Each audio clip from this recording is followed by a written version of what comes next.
జై కాంగ్రెస్ జై కాంగ్రెస్ జై కాంగ్రెస్ జై జై కాంగ్రెస్ పేదింటివాడు మెచ్చింది జై కాంగ్రెస్ గొప్పింటివాడు నచ్చింది మన కాంగ్రెస్ తెల్ల సంకెళ్లను తెంచింది జై కాంగ్రెస్ స్వాతంత్ర్యాన్ని తెచ్చింది మన కాంగ్రెస్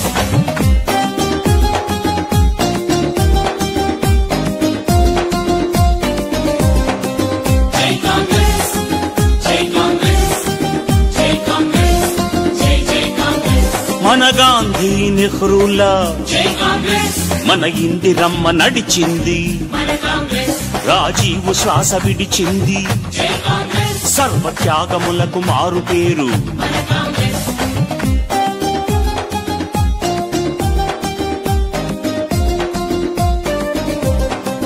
జై కాంగ్రెస్ జై కాంగ్రెస్ జై కాంగ్రెస్ జై జై కాంగ్రెస్ మనకు రాష్ట్రంలోని వాయనగర్ నందు మరి వివిధ కుల సంఘ నాయకులు మరి వివిధ హోదాలో ఉన్న నాయకులు వివిధ పార్టీల నుంచి కాంగ్రెస్ పార్టీ చేస్తున్న అభివృద్ధిని చూసి రాబోయే రోజుల్లో పేద ప్రజలకు మధ్య కుటుంబాలకు దీన కుటుంబాలకు మరియు కాంగ్రెస్ పార్టీ వెన్నుదన్నుగా ఉంటుందని నమ్మకంతో మహిళలు మరియు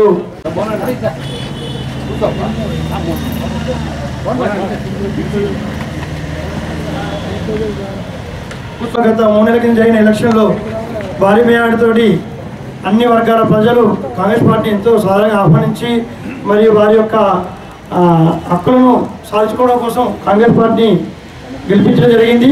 ఇందులో భాగంగా ఇప్పుడు రాబోయే రోజుల్లో ఎంపీ ఎలక్షన్లకు మరి గవర్నర్ జగన్ రెడ్డి గారిని ఎంపీగా మనం భారీ మేరతో గెలిపించుకోవాల్సిందిగా అందరికీ నేను ప్రాధాన్యపడుతున్నాను.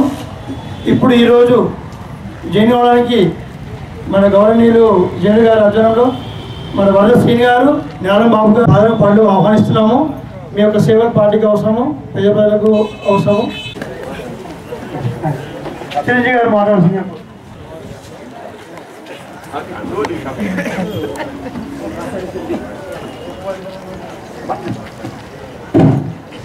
నేను పార్టీలో జాయిన్ చేసుకున్నందుకు నాకు కూడా చాలా సంతోషంగా ఉంది. సారు నాకు ఇంత టైం ఇచ్చి విలువ ఇచ్చినందుకు మేము కూడా సార్ మంచిగా కృషి చేస్తామని, సార్తో మధ్య కలిసి ఉంటామని చెప్పేసి కార్యకర్తలందరూ కూడా ధన్యవాదాలు.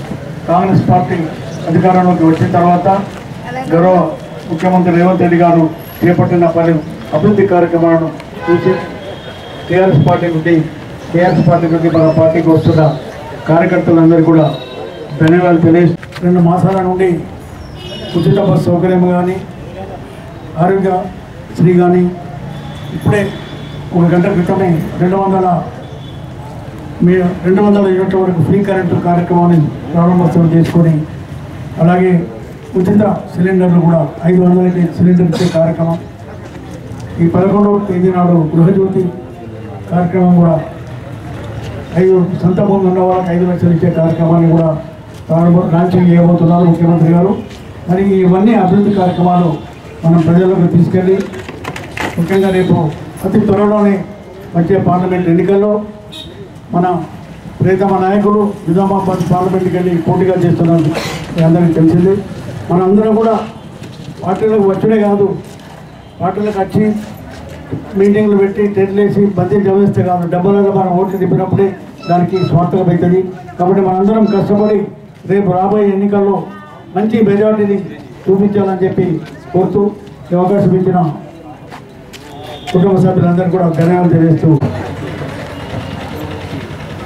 ఈరోజు పీటు ప్రాంతంలో జైన్ అవుతున్నటువంటి మరి కార్యక్రమానికి ముఖ్య అతిథి విచ్చేసిన దివిరెడ్డి గారికి ఈరోజు ఈ కార్యక్రమంలో ఏదైతే కాంగ్రెస్ పార్టీ ఇక్కడ ఈ ప్రాంతంలో పార్టీని మరింత బలోపేతం చేయడానికి మన జీవన్రెడ్డి గారి నాయకత్వాన్ని బలపరచడానికి విచ్చేసినటువంటి మా వరద శ్రీనివాస్ గారు, సమ్మిల చిరంజీవికి, నేలం బాబు గారు, ఆయన మిత్ర బృందానికి కాంగ్రెస్ పార్టీ మా అందరి తరఫున స్వాగతం. మీ యొక్క రాక వలన ఈ ప్రాంతంలో కాంగ్రెస్ పార్టీ మరింత బలోపేతమై మరి వచ్చే పార్లమెంట్ ఎన్నికల్లో ఈ ప్రాంతంలో మీ అందరు కృషి చేయాలని చెప్పి కోరుతూ ఇక్కడి ప్రాంత వాసులుగా జీవన్రెడ్డి గారికి ఖచ్చితంగా వచ్చేటువంటి ఎన్నికల్లో వారి పార్లమెంట్ ఎన్నికల్లో మరి తిరిగి పునర్వైభవాన్ని మెజార్టీ యొక్క చూపించేటువంటి బాధ్యతను మేము అందరం తీసుకుంటామని చెప్పి మేము ఈ సభాముఖంగా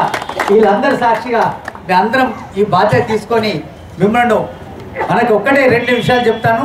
సారు 2 మాట్లాడినారో, ఒక పార్లమెంటు సభ్యునిగా జీవన్ రెడ్డి గారంతా ప్రజా జీవితంలో ఉండి ఒక మన యొక్క సమస్యను తీర్చేటువంటి పార్లమెంట్ సభ్యుడు అంటే ఇలా ఉంటారు అనేటువంటి కొత్త నిర్వచనం ఇచ్చే వ్యక్తి జీవన్ రెడ్డి గారని చెప్పక తప్పదు. వారికి పార్టీలకు అతీతంగా, పార్టీ లేదైనప్పటికీ పార్టీలకు అతీతంగా జగిత్యాల ప్రాంత వాసులుగా వారిని పార్లమెంటుకు పంపే గురుతర బాధ్యతను ఇక్కడ ఉన్న అందరూ వారు తీసుకోవాలని చెప్పి కోరుకుంటూ ఈ కార్యక్రమానికి వచ్చేసిన స్వాగతం. నేటి కార్యక్రమానికి ముఖ్య అతిథి చేసిన ప్రజాహిత కార్యక్రమాలు, ప్రజా జీవితమే, ప్రజా సంక్షేమే తన జీవిత ధ్యేయంగా భావిస్తూ గత 4 దశాబ్దాలుగా మరి జీవనన్న గారి సేవలు మరవలేనటువంటి విషయం. మరి వచ్చే పార్లమెంట్ ఎన్నికల్లో ఈ కాంగ్రెస్ పార్టీ పేద ప్రజల సంక్షేమం గురించి పాటుపడుతున్న విషయము ప్రభుత్వం వచ్చిన కొన్ని రోజుల్లోనే అన్ని కార్యక్రమాలు తడవలుగా మరి ఇప్పుడే గృహజ్యోతి కార్యక్రమం కూడా మనం ప్రారంభించుకొని వచ్చినాం. మరి ఈ కార్యక్రమాల పట్ల జీవనన్న అభివృద్ధి విధానాల పట్ల ఆకర్షితులైనటువంటి మన సోదరులందరూ కూడా పేరు పేరున స్వాగతం చెప్తూ, ముఖ్యంగా మీరు పిల్లలు, మేము పిల్లలప్పటికెళ్ళి ఒక యూత్ కాంగ్రెస్కి వెళ్ళి మేము ఉన్నాము. అప్పుడు మా ప్రాంతం అంతా చాలా వెనుకబడి ఉన్నది. మీకు తెలియాల్సిన ఒక బాధ్యత, ఒక చిన్న ముద్ర చెప్తాను. ఈరోజు బీట్ బజార్ అంటే కేవలం ఈ ప్రాంతానికనే కాకుండా ఒక విధంగా యావత్ జగిత్యాలకి ఇది ఒక గుర్తింపు పొందినటువంటి ఒక ప్రాంతం అని చెప్పండి. ఒకప్పుడు రైతాంగం ఏదైతుందో వ్యవసాయ ఉత్పత్తులు విక్రయించుకోవాలి, వరి ధాన్యమే కానీ, మొక్కజొన్న కానీ, పప్పు దినుసులే కానీ, పల్లె కానీ, ఏదైనా ఏదైతుందో వ్యవసాయ ఉత్పత్తులు విక్రయించుకోవడానికి మన ప్రధానమైనటువంటి ఒక మార్కెట్ కేంద్రం మన వ్యవసాయ మార్కెట్. దాంతో ఏదైతుందో దీనికి బీట్ బజార్ అని చెప్పి పేరు వచ్చింది అని చెప్పాను. ఇలాంటి బీట్ బజార్లో ఏదైతుందో రైతు కుటుంబాలు చెందినటువంటి మిత్రులు, యువకులు, ఇటు వర్ణ శ్రీనే కానీ, ఇటు సమీంద చిరంజీవి కానీ, బాబు గారు, మా గంగపుత్ర సోదరులు, ఇతర కులవృత్తులు చెందినటువంటి వారు అందరూ కూడా ఈరోజు కాంగ్రెస్ పార్టీలో ఇంకా ఆహ్వానించదగ్గ పరిణామం చెప్పట్టున్నా అందరినీ హృదయపూర్వకంగా కాంగ్రెస్ పార్టీలోకి ఆహ్వానిస్తూ ఈ కార్యక్రమంలో పాల్పంచుకుంటున్నటువంటి పట్టణ కాంగ్రెస్ అధ్యక్షులు మిత్రులు కొత్తమోహన్ గారు, మాజీ మున్సిపల్ చైర్పర్సన్, ప్రస్తుత ప్రదేశ్ కాంగ్రెస్ సభ్యులైనటువంటి గిరి నాగభూషణం గారు, రాష్ట్ర కాంగ్రెస్ కార్యదర్శి గారు అయినటువంటి మిత్రులు బండ శంకర్ గారు, మా డాక్టర్ సెల్ జిల్లా ప్రెసిడెంట్ అధ్యక్షుడైనటువంటి నాగరాజు గారు, రజనీకాంత్ గారు, పికి రవి గారు. సరే, రాజకీయంగా ఏ పార్టీ కానీ వాళ్ళ పార్టీల గురించి మాట్లాడుకోవడం సహజమని చెప్పట్టు. కానీ మనం ఆలోచించాలి, మరి దేశంలో ఏ రాజకీయ పార్టీ ప్రజాహితంగా రైతాంగానికి సంబంధించే కానీ, రైతు కూలీలకు సంబంధించే కానీ, నిరుద్యోగ యువతకు సంబంధించే కానీ, దళితులు, బలహీన వర్గాలు, అల్పసంఖ్యాక వర్గాలు, మహిళల ఆడబిడ్డల సంక్షేమానికి సంబంధించి పాటుపడగల రాజకీయ పార్టీ మనం ఆలోచించాలి. మన కులానికి ఎవరమైనా కానీ మనం ఒక విధంగా అందరం కూడా వ్యవసాయంపై ప్రత్యక్షంగా పరోక్షంగా ఆధారపడి ఉంటుంది. అందరికీ ఒక విధంగా వ్యవసాయం అనేది వృత్తి అనే కంటే అది ఒక ఇతివృత్తి అని చెప్పంటున్నా. అది వ్యవసాయం అనేది ఇవాళ దేశంలోనే అత్యధికంగా ఉత్పాదక రంగం వ్యవసాయం అని చెప్పండి. అప్పుడు వ్యవసాయ రంగానికి రక్షణ కల్పింప చేయబడే విధంగా మరి ఆనాడు కాంగ్రెస్ ప్రభుత్వ హయాంలో ఏదైతుందో వ్యవసాయ ఉత్పత్తులకు మనం పెట్టే పెట్టుబడిని పరిగణలోకి తీసుకొని ఆ పెట్టుబడికి అనుగుణంగా కనీస మద్దతు ధర కల్పిస్తేనే కానీ రైతాంగానికి ఒక అండ ఉండదు, రక్షణ ఉండదు భావనతో ఈ కనీస మద్దతు ధర చట్టాన్ని రూపొందించడం జరిగింది. Minimum support price. సాధారణంగా మిగతా ఉత్పత్తులు అన్నింటికి ఏముంటుంది, మ్యాక్సిమం రిటైల్ ప్రైస్ ఉంటుంది. మీకు అందరూ తెలిసి అంటున్నా, బజార్లో పోతే ఏ వస్తువు పోయేదే కానీ దానిలో ఎంఆర్పీ ముద్రిస్తాం. ఎంఆర్పి అంటే ఏంటంటే బ్యాంక్స్ రిటైల్ ప్రైస్, ఇంతకంటే ఎక్కువ ధరకు అమ్మొద్దని చెప్పి వ్యవసాయ ఉత్పత్తికి సంబంధించి మినిమం సపోర్ట్ ప్రైస్ అంటే ఇంతకంటే తక్కువ ఎవరు కొనాలి, రైతుకు అండగా ఉండాలి అనే భావనతో ఈ చట్టాన్ని రూపొందించుకుని మనం ఇప్పుడు తక్కువగా అమ్మే పరిస్థితి వస్తే ప్రభుత్వ రంగ సంస్థలు మార్కెట్లో ప్రవేశించి అటు నార్ఫెడే కానీ మార్ఫెడే కానీ ముఖదొరకు ధర తక్కువ అవుతుందంటే రాష్ట్ర ప్రభుత్వం వైపు నుండి మార్ఫెడ్ రంగంలోకి రావాలి, పప్పు దినుసుల ధర తక్కువ అవుతుందంటే మార్ఫెడ్ రంగంలోకి రావాలి, వచ్చి కొనుగోలు చేసి రైతుకు అండగా నిలవాలని కనీసం మద్దతు. దురదృష్టం ఏంటంటే వాళ్ళు ఏమైపోయిందంటే వీళ్ళు ఎన్డీఏ ప్రభుత్వం 10 సంవత్సరాలు అవుతుంది అధికారానికి వచ్చి, సరే ఎన్ని సీట్లు గెలుస్తారని చెప్పని కాదు, ఎవరు అధికారానికి వస్తారని చెప్పని కాదు, ఎవరు ఏం చేస్తున్నారని ప్రధానం అని చెప్పి అంటున్నారు. ఎవరు ఎన్ని సీట్లు గెలుస్తారో ఎవరు అధికారానికి వస్తారో ప్రధానం కాదు. ఇవాళ నేను ఆశించిన పెద్ద పొందలేకపోయింది, మన శాసనసభ ఎన్నికల్లో నేను ఆశించిన పెద్ద పొందలేకపోయింది. కానీ ఇలా రాష్ట్రంలో కాంగ్రెస్ ప్రభుత్వం ఏర్పడటంతో ఏదైతుందో ఇలా పేద ప్రజలకు అండగా నిలిచేటువంటి అవకాశం ఆ దేవుడు నాకు కల్పించింది. కేంద్రంలో మోడీ గారు కేంద్ర ప్రభుత్వం ఏదైతున్నదో వీళ్ళు ఎంతవరకు అధికార తాపత్రయం తప్ప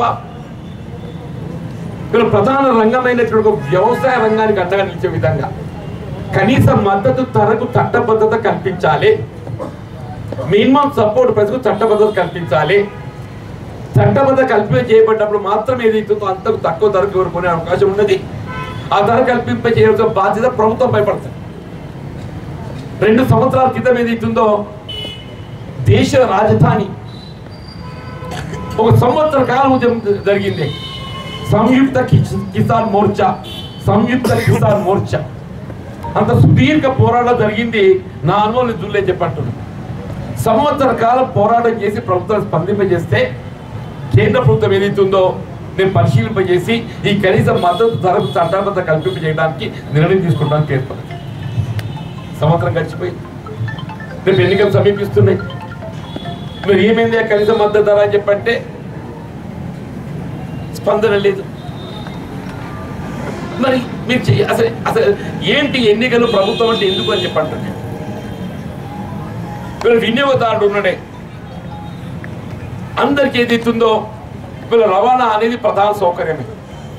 ఈ రవాణాకు ఏం కావాలి? ఇంధనం, పెట్రోల్, డీజిల్. పెట్రోల్ డీజిల్ మన 2014లో ఏదైతున్నదో అప్పుడు వాళ్ళ అంతర్జాతీయ మార్కెట్లో క్రూడ్ ఆయిల్ బ్యారెల్కు $105 ఉన్నాయి. అంతర్జాతీయ మార్కెట్లో క్రూడ్ ఆయిల్ బ్యారెల్కు $105 ఉన్నది. వీళ్ళ పెట్రోల్ డీజిల్కి ఏదైతుందో ఇంధనము ఈ క్రూడ్ ఆయిల్కి వెళ్ళి మనకు తయారవుతుంది.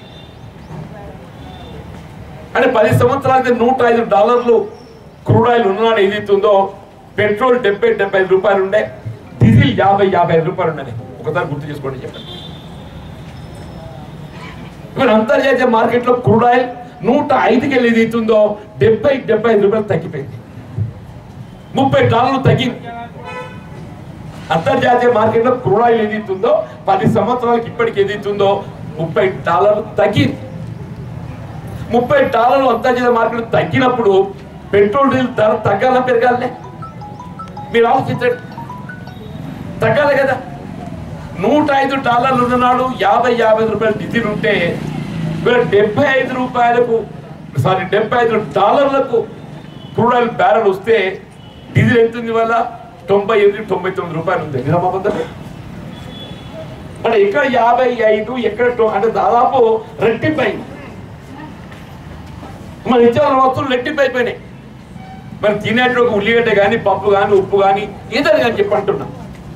ఈ నిత్యావసర వస్తువుల ధరల పెరుగుదల కారణం ఏంటి? రవాణా రంగం ఏదైతుందో భారం, ఆ రవాణా రంగం ఏదైతుందో భారం తగ్గించే ఇది మొత్తం పౌర సమాజానికి అందరికి అవసరం వచ్చేదే కదా. మరి అటు అందరు పౌర సమాజానికి ఎక్కడికి వచ్చేటువంటి యొక్క ఇంధనంపై నువ్వు ఏదైతుందో అంతర్జాతీయ మార్కెట్ ధర తగ్గినా కానీ తగ్గించకుండా కేవలం ఆయిల్ కంపెనీలకు కొమ్ము కాసే విధంగా, కేవలం ఆయిల్ కంపెనీలకు కొమ్ము కాసే విధంగా చెప్పంటున్నాను. ఇవాళ 22-23 ఆర్థిక సంవత్సరంలో గత సంవత్సరం ఆయిల్ కంపెనీలకు 75,000 కోట్ల రూపాయలు లాభం వచ్చింది. 75,000 కోట్లు. ఆయిల్ కంపెనీలకు లాభం వస్తుంది వేరు బిడ్డ. ఆయిల్ కంపెనీలకు లాభం వచ్చింది 75,000 కోట్లు. ప్రభుత్వం 10% పన్ను పెంచింది. ప్రభుత్వం ఆదాయం దాంతో గడిస్తున్నది. సామాన్యుపై భారం మాత్రం ఏదైతుందో రెట్టింపు అయిపోయింది అంటూ నేను. ఎన్నికలు వస్తున్నాయి కాబట్టి నాకు ఓటు కావాలి. దయచేసి ఆలోచించండి చెప్పంటున్నాయి. ఆయన ఎన్నికల సమయంలో ఏం చెప్పిండే? వీళ్ళు విదేశాల్లో మూలుగుతున్న నల్లధనాన్ని తీసుకొచ్చి ప్రతి పేదవాడి అకౌంట్లో 15 లక్షల రూపాయలు వేస్తానని. విదేశాలలో మూలుగుతున్న నల్లధనాన్ని తీసుకొచ్చి ప్రతి పేదవాడి అకౌంట్లో 15 లక్షల రూపాయలు వేస్తాను చెప్పన్నారు. 10 సంవత్సరాలు గడిచిందే. అందరూ జగన్, మోడీ, బీజేపీ అందరూ ఆయన మాటలు గ్యారెంటీతో ఏదైతుందో ఈ నిజంగా పట్టుకొచ్చిన సొమ్మంత అనుకున్నాం. మరి ఇంతవరకు ఏదైతుందో 10 సంవత్సరాలు గడుస్తుందే. ఆ విదేశాల్లో మూలుగుతున్న నల్లధనం అనేది ఏదైతుందో పెరిగిపోతుంది తప్ప స్వదేశానికి రావటం లేదే. ₹1 సమయనాదే 15 లక్షల రూపాయలు ఇస్తాను చెప్పాను. సమయనాదే మరి ఏంటి అంటున్నా.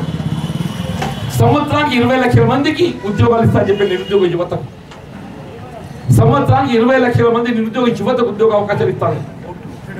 2 కోట్లు. ఓ సారీ, మా మిత్రుడు సంవత్సరానికి 2 కోట్లు ఇస్తానని నిరుద్యోగ యువత.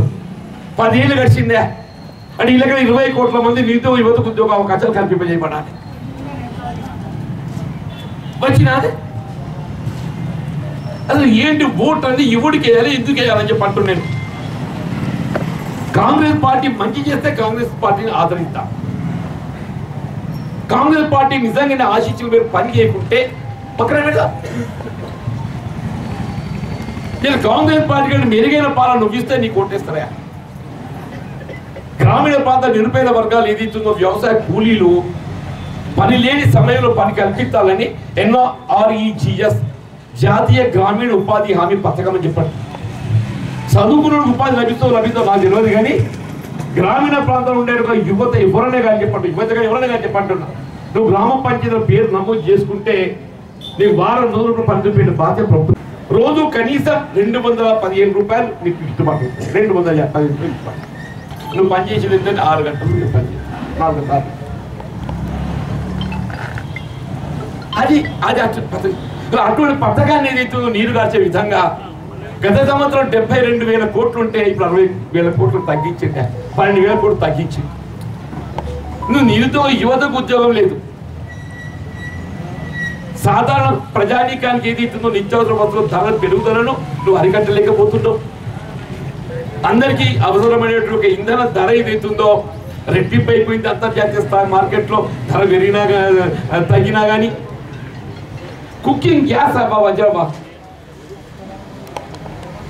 మన కాలం ఉండగా 400 రూపాయల సిలిండర్ ఉండేవబ్బా.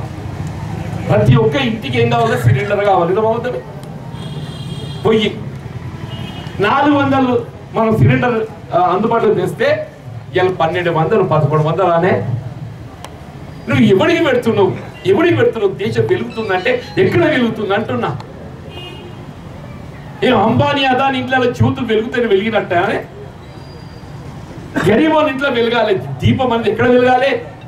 వజ్రకి ఇంట్లో దీపం వెలగాలి అని చెప్పారు. వెలిగినట్టే కానీ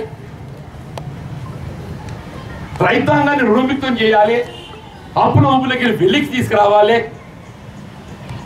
రుణమాఫీ చేయాలని చెప్పంటే రైతులకు అప్పులు మాఫీ చేస్తే అవి సోమరిపోతాయి కదా. ఇది రుణమే కదా.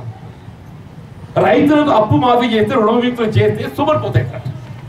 మరి అదే అంబానీ అదానికి ఎంపీ అకౌంట్, నాన్ ప్రొడక్టివిటీ అకౌంట్ అని చెప్పని మరి లక్షల కోట్లు రాయితీ కల్పించి రుణాలన్నీ రద్దు చేస్తే వాడు సోమరిపోతు కాడే.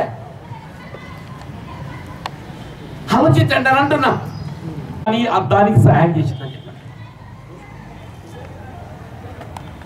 ఇవాళ ఈ సంవత్సరం చౌదరి చరణ్ సింగ్ కిసాన్ నేత వీళ్ళ దేశంలోనే రైతు గురించి మొట్టమొదటిసారిగా స్పందించినటువంటి నాయకుడు చౌదరి చరణ్ సింగ్ అని చెప్పారు. జనతా పార్టీ అన్నాడు. ఆనాడు ఆయన మొట్టమొదటిసారిగా రైతాంగాన్ని రుణముక్తం చేయాలని చెప్పని ₹1,00,000 రుణమాఫీ చేసిందే చౌదరి చరణ్ సింగ్. ఆయనకి ఇవాళ భారత రత్న ప్రకటించే ప్రభుత్వం. సంతోషమైన భారత రత్న ప్రకటించడమే. మరి ఆలోచన విధానాన్ని గౌరవించదే. చౌదరి చరణ్ సింగ్ నువ్వు భారత రత్న ఇస్తావు, ఆయన ఆలోచన విధానం రైతాంగం రుణమిత్రులు చేయాలని చెప్పి రుణమాఫీ చేయాలని చెప్పంటే నేను చేయగలను. మరి ఆయన భారత రత్న ఎందుకు ఇచ్చినట్టే? ఎంఎస్ స్వామినాథన్ నేను వ్యవసాయ ఉత్పత్తుల మద్దతు ధరను నింపే చేసే విధంగా రూపకల్పన చేసింది కార్యక్రమాన్ని స్వామినాథన్. ఆయనకు భారత ఇచ్చింది. ఇద్దరు వ్యవసాయ రంగానికి ఇంకో 2 కన్నులు లాంటి వాళ్ళు ఇద్దరు. వ్యవసాయ రంగానికి 2 కన్నులు లాంటి చౌదరి చరణ్ సింగ్ ఇలా స్వామినాథన్. భారత ఇచ్చింది, అందరూ సంతోషపడ్డాం, గర్వపడ్డాం. రైతాంగాన్ని గౌరవించిన ఈ ప్రభుత్వం చెప్పారు ఏదైతే రుణమిత్తి చేయాలంటే రైతు సొమ్ముపోతుంది. నీ వ్యవసాయ ఉత్పత్తులకు మద్దతు ధరకురా, చట్టబద్ధత లేదు. ఎరువుదలలు డిఏపి పెరిగింది, కాంప్లెక్స్ పెరిగింది, పెరగలేదు. యూరియా ఏం చేసిండు? దొంగ దెబ్బ కొట్టినట్టు 50 కిలోల బస్తాలు 45 కిలోలు చేసిండు. నిజమవుతామే 50 కిలోల సంచి 45 కిలోలు చేసినట్టు 5 కిలోలు కొట్టి పారించింది. దయచేసి ఆలోచించాలని చెప్పంటున్నాం. తెలంగాణ రాష్ట్రం ఏర్పడ్డది కాంగ్రెస్ పార్టీ ఏదైతుందో ఆనాడు ఉమ్మడి రాష్ట్రంలో 42 పార్లమెంట్ స్థానాలు ఉంటే సీమాంధ్ర 25 ఉన్నాయి. మన 17 పార్లమెంట్ స్థానాలు. రాష్ట్ర విభజన ఏదైతే 25 పార్లమెంట్ స్థానాలు కలిగి ఉన్న సీమాంధ్ర మనతో విభేదించి సోనియా గాంధీ గారు ఏదైతుందో తెలంగాణ ఈ ప్రజల ఆకాంక్ష నెరవేర్చాలి, శాశ్వతంగా ఈ అంశానికి పరిష్కారం చూపెట్టే భావనతో ఏదైతుందో ఆమె 25 పార్లమెంట్ సభ్యులు కలిగి ఉన్న సీమాంధ్ర ఆలోచనను పక్కన పెట్టి తెలంగాణ పట్టం కట్టింది సోనియమ్మ తల్లి అని చెప్పి. అంతేకాదు మనమంతా విద్యుత్పై ఆధారపడ్డమే. విద్యుత్పై వ్యవసాయ రంగంలో ఉచిత విద్యుత్తుతో అత్యధికంగా లబ్ధి పొందే ప్రాంతం ఏంటంటే తెలంగాణ ప్రాంతం. 2004లో ఏదైతుందో ఉచిత విద్యుత్తు రైతాంగానికి కల్పించేయాలని సంకల్పించినప్పుడు అందరూ ఆశ్చర్యపడి సాధ్యమేనని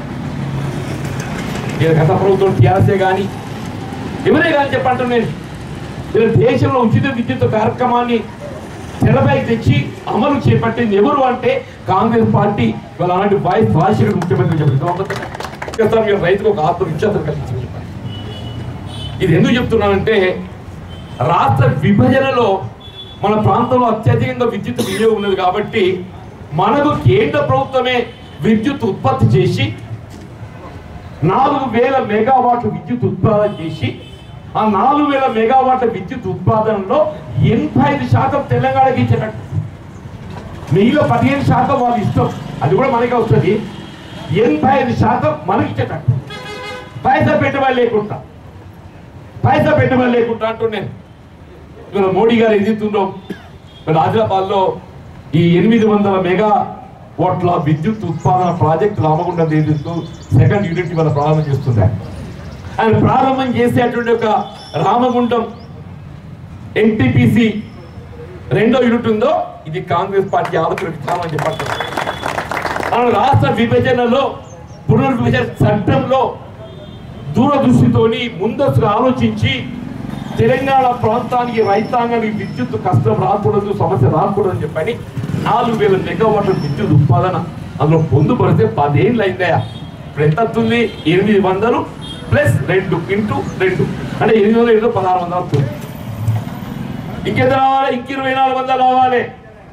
పేర్కొన్నట్టుగా 4000 మెగావాట్ల విద్యుత్ ఉత్పాదనలో ఇవాళ ప్రారంభం చేయబోయేటువంటి ఒక 2nd యూనిట్ తోని 1600 యూనిట్లకు వస్తుంది, మెగావాట్స్కి వస్తుంది. ఇంక 2400 అని చెప్పంటున్నా. ఇది కూడా ఆలోచన పడింది కాంగ్రెస్ పార్టీ. దయచేసి ఆలోచించని చెప్పంటున్నా. ఇవాళ మన గృహవస్త్రాలకు ఏదైతే ఇప్పుడే ఆరంభం చేసి వస్తున్నానే 200 యూనిట్ల వరకు గృహవస్త్రాలు ఎవరు వాడుకున్న విద్యుత్ ఏదైతున్నదో ఉచితం. అంటే ఇవాళ దాదాపు 90% ఆఫ్ ది కన్స్యూమర్సే 200 లోపలికి వస్తాం. మా వచ్చాక కూడా 200 లోపలికి వస్తాం. మనం ఓ 10 ఎక్కువ ఉన్నా కానీ వచ్చే తగ్గించుకో లోపలికి రా. మనం ప్రజాపాలనలో ఎవరైతే వైట్ రేషన్ కార్డు ఉన్నో అప్లై చేసుకుంటే 200 యూనిట్ల లోపు వచ్చిన వారికి అందరికీ ఉచిత విద్యుత్, 0 బిల్లింగ్ వారికి బిల్లు కట్టాల్సిన అవసరం లేదు. ఎవరైనా ప్రజాపాలనలో అక్షరతతో అప్లై చేసుకోవడానికి ఉదాహరణకు వాళ్ళు కూడా మీకు ఇప్పుడు టైం ఉన్నది, ఆన్లైన్ ఓపెన్ అయింది మున్సిపాలిటీలో, మండల ఆఫీస్లో, మీరు పోయి ఆన్లైన్లో నమోదు చేసుకోండి. వారం లోపల మీరు కట్టే బిల్ మీకు మాఫీ. ఎవరైనా 200 పైగా వచ్చే వాళ్ళు కూడా ఉన్నా కానీ 200 దాటితే బిల్లు కట్టాలి. బిల్లు కట్టద్దు మాఫీ కావాలంటే ఏం కావాలి? 200 లోపలి కావాలి, తక్కువ వాడుకోవాలి. ఓ 10, 20, 50 ఎక్కువ వచ్చినా కానీ ఆ బిల్ చూసుకోవాలి. 15వ తారీఖు చూడాలి, అయితే కాలింది, ఆ 100 అయింది, 120 అయింది, అప్పుడు 80 అయితే కలిసి దాడుకోవాలి. అంటే మనం ఇంట్లో ఏ రూమ్ ఉంటో ఆ రూమ్లో బుక్ ఉంచాలి, ఏ రూమ్లో ఉంటో ఆ రూమ్లో ఫ్యాన్ ఉంచాలి, ఇంకో రూమ్ పోయినప్పుడు ఫ్యాన్ ఆఫ్ చేయాలి, టీవీ చూసినంతసేపే టీవీ పెట్టాలి, చూడనప్పుడు టీవీ బంద్ పెట్టాలి. నువ్వు 200 రూపాయలు రా అని చెప్పంటున్నాను నేను. హైపర్గా లాభం వస్తాయి చెప్పంటున్నాను. ఇది ఇంత మంచిగా ఎవరు ఊహించలేదు చెప్పంటున్నా. మా మిత్రుడు వరదశ్రీనే కానీ, చిరంజీవి కానీ, బాబు కానీ మీరు కాంగ్రెస్ పార్టీకి ఆకర్షితులు అవుతుందని చెప్పంటే మీలో ఆలోచన వచ్చింది. ప్రజలు పోవాలని చెప్పంటే మంచి చెప్తే ప్రజలు ఆకర్షితులు ఏర్పడంతోనే మా మహిళలకు, ఆడబిడ్డలకు అందరికీ ఉచిత రవాణా సౌకర్యం అని చెప్పి ఇదివరకు మా పంజాబ్ ఇంటి ముందర ఎప్పుడు ఆటో క్యూ ఉంటుండే, కొంచెం తగ్గినాయి. ఇప్పుడు మా షాయి కూడా తక్కువ. బస్సులో పోతే ఫ్రీ బస్సు పోతుంది. నువ్వు ఎటు పోయి రావాలా, అటు పోయి రావాలంటే 20 రూపాయలే, 20, 40 రూపాయలు కావాలి. కావాలి ఓ 20 రోజులు పోతే ఎంత అయితే 20 × 40 800 అయితే కావాలి. నెలకి 800 రూపాయలకి ఇప్పుడు మా ఆడబిడ్డలకు రేవంత్ రెడ్డి ప్రభుత్వం లాభం చేసిందే చేయలేదే. 12 మాసాలకి ఎంత అయిందమ్మా? 1296, 10,000 రూపాయలు లాభం ఇచ్చింది. కూర్చున్న కాడ తల్లి, నేను కూర్చున్న కాడ ఏడికి నమ్మని చెప్పంటు నేను. మన సమ్మక్క సార్లక్కకి ఏదైతుందో సార్లమ్మ దర్శనానికి గత పర్యాయం 80 లక్షల మంది దర్శనం చేసుకుంటే సార్ 1,20,00,000. 1,20,00,000 దాన్ని లెక్క చెప్తే 0 టికెట్ మా మహిళ ఆడబిడ్డలు ఏదైతుందో 80 లక్షలు. 80 లక్షలు అని చెప్పండి. ఎవరికి ఏ పని పడ్డా కానీ మనం మోడు ఇంట్లో కూర్చుంటాడు, ఆడవాళ్ళు పోయినా పోవే చెప్పండి. మా ఆడపిల్లలు స్కూల్ పోయేటోళ్ళు, కాలేజీ పోయేటోళ్ళకు, ప్రభుత్వ ఉద్యోగస్తులు బళ్ళకు హాస్టల్ పోయేటోళ్ళకు ఫ్రీ. घर बैठे मेम साहब बेगम जो है घर की संभालना, घर को संभालने की जिम्मेदार जो है बेगम के ऊपर हो गई. इंतक पेद्द कार्यक्रम చెప్పేది. మేము చెప్పిన కరెంట్ బిల్లు నెలకు 1000 రూపాయలు మాఫ్ అయ్యా. నెల 1000 అంటే 12 నెలలకు ఎంత అయితే 12,000. 12,000 10,000 ఎంత అయినాయి? 22,000 అయినాయి కాలేదా? సిలిండర్ ఏదైతుందో నీకు 1100, 1200 ఉంటే 500 రూపాయల సిలిండరే.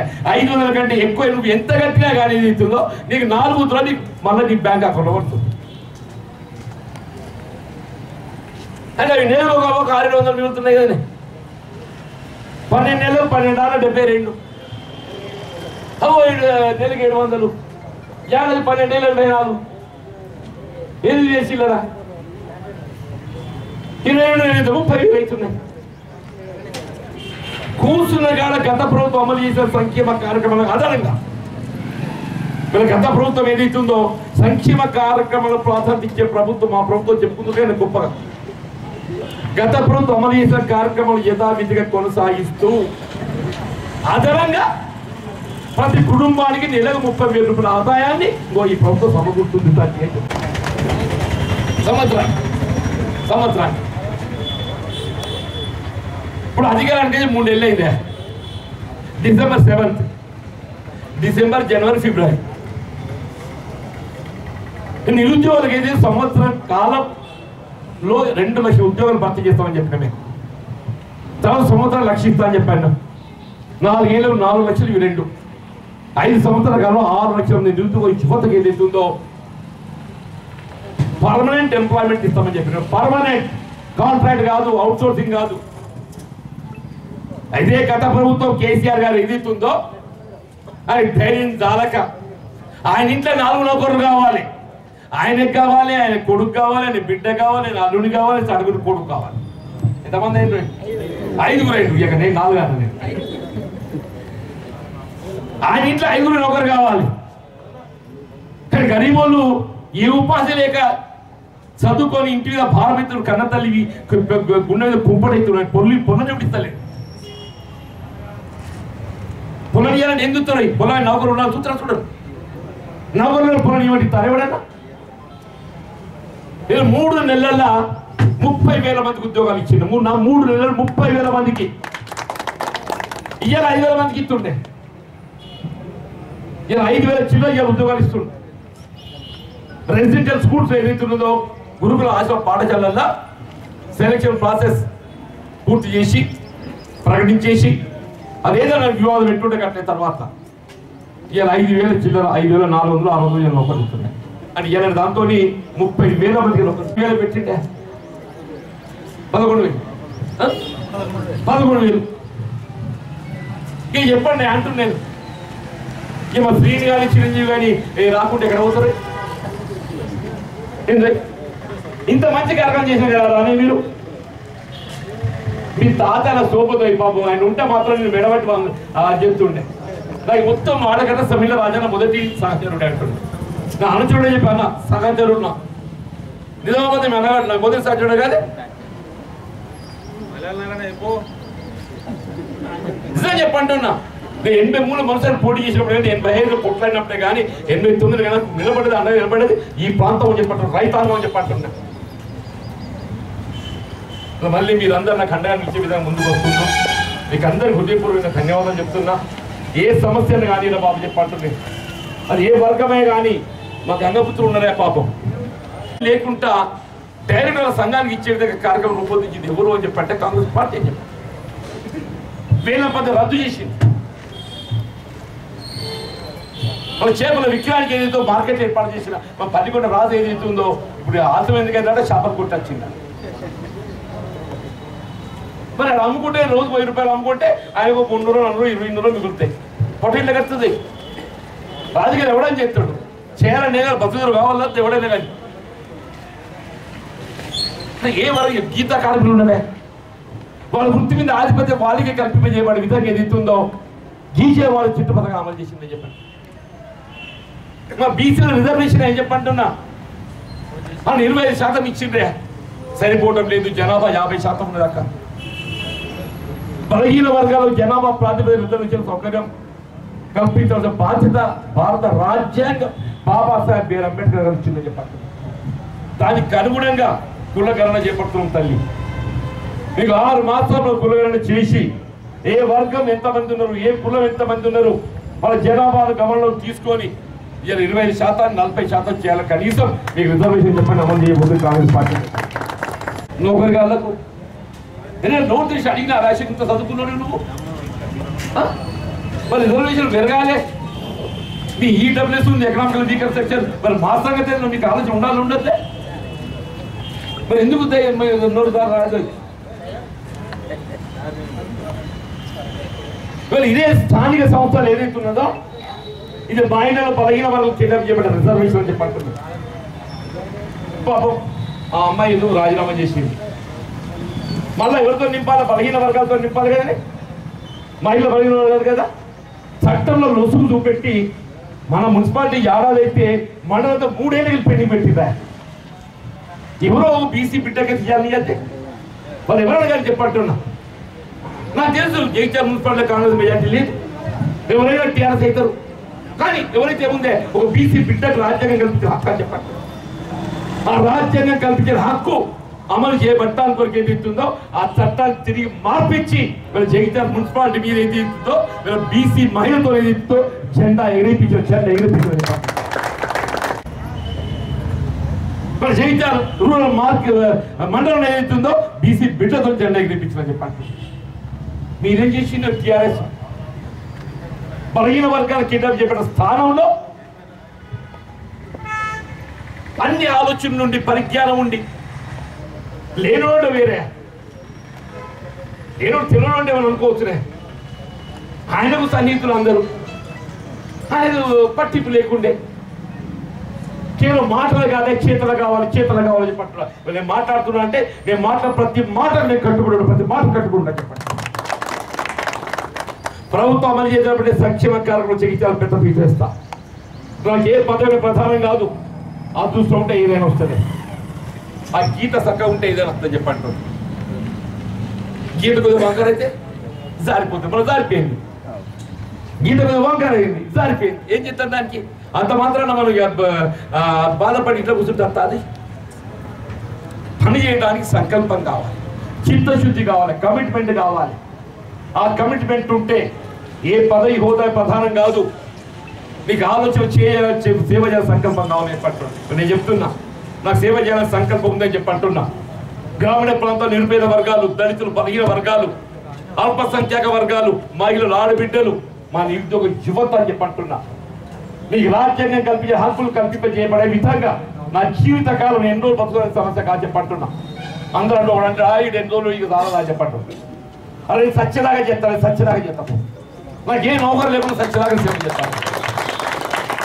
సరే ఒకరి నా అదృష్టం ఎట్టుంటే అట్లయితే అంతే సంతోషం. నేను ఏ నౌకరు వచ్చినా రాకున్నా, ఏ హోదా ఉన్నా లేకున్నా, నేను సత్యదాకా ఏదైతే నేను మనతో వండాను కానీ టెలిఫోన్ మాట్లాడేదని పని చేస్తాను. పని చేయాలని సంకల్పం కావాలి. నాకున్నది ఆ సంకల్పం ఉంది, నాకు ఆలోచన పరిజ్ఞానం ఉందని చెప్పంటున్నా. ఆ పరిజ్ఞానం కావాలి చేస్తాను చెప్పండి. దయచేసి పెద్దగా అంటే మిత్రులు వాళ్ళ ముందుకు వచ్చినందుకు ఏదైతే అన్న ఇక్కడికి వస్తే అందరితో మాట్లాడినట్టు ఉంటుంది. ఇంటికి కూడా కనవాలి కప్పుకోవచ్చు, అది వేరే విషయం.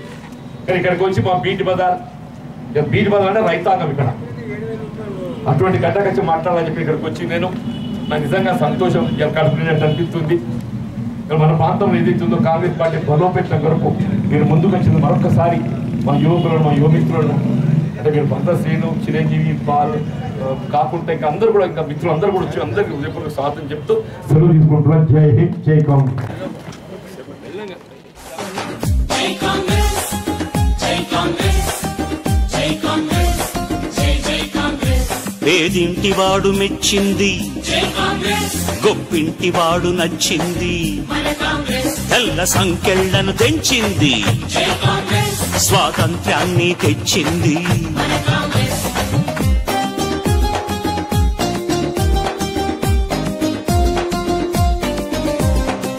జై కాంగ్రెస్, జై కాంగ్రెస్, జై కాంగ్రెస్, జై జై కాంగ్రెస్. మన గాంధీ నెహ్రూలా, జై కాంగ్రెస్, మన ఇందిరమ్మ నడిచింది, మన కాంగ్రెస్. రాజీవు శ్వాస విడిచింది, జై కాంగ్రెస్, సర్వత్యాగములకు మారు పేరు. మన కాంగ్రెస్.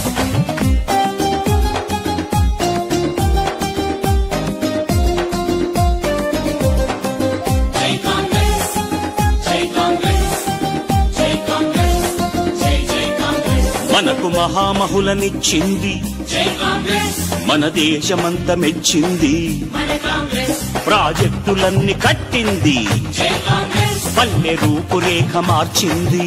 మన కాంగ్రెస్.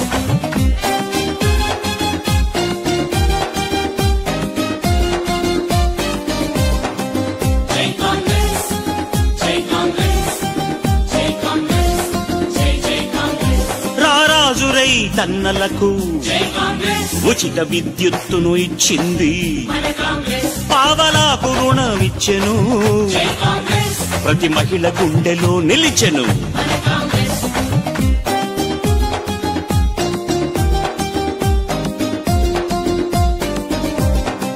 జై కాంగ్రెస్, జై కాంగ్రెస్, జై కాంగ్రెస్, జై జై కాంగ్రెస్. పేద వృద్ధులకు పెన్షన్ ఇచ్చి జై కాంగ్రెస్, వాళ్ళ చిరునవ్వై వెలిగింది, మన కాంగ్రెస్. ప్రమాదంలో రక్షించి జై కాంగ్రెస్, ఆరోగ్యశ్రీని ఇచ్చింది. మన కాంగ్రెస్.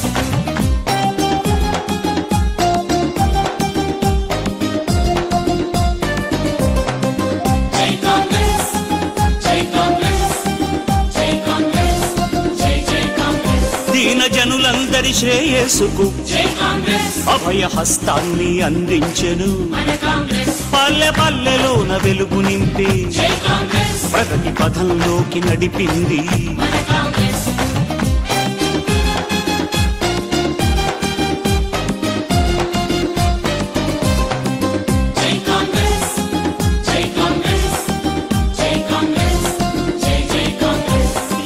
ఇంగ్లీషు బడులు తెరిచింది, జై కాంగ్రెస్ ఉచితంగా పెద్ద చదువులిచ్చే మన కాంగ్రెస్, యువతరాన్ని మేలు కొల్పింది, జై కాంగ్రెస్ ఉద్యోగ శ్రేణి చాటింది, మన కాంగ్రెస్, ముసలవ్వ కలలు పండించి జై కాంగ్రెస్ కొడుకై పెన్షన్ ఇచ్చింది, మన కాంగ్రెస్, రేషన్ షాపులు తెరిచింది, జై కాంగ్రెస్ 2 రూపాయలకే బియ్యం, మన కాంగ్రెస్,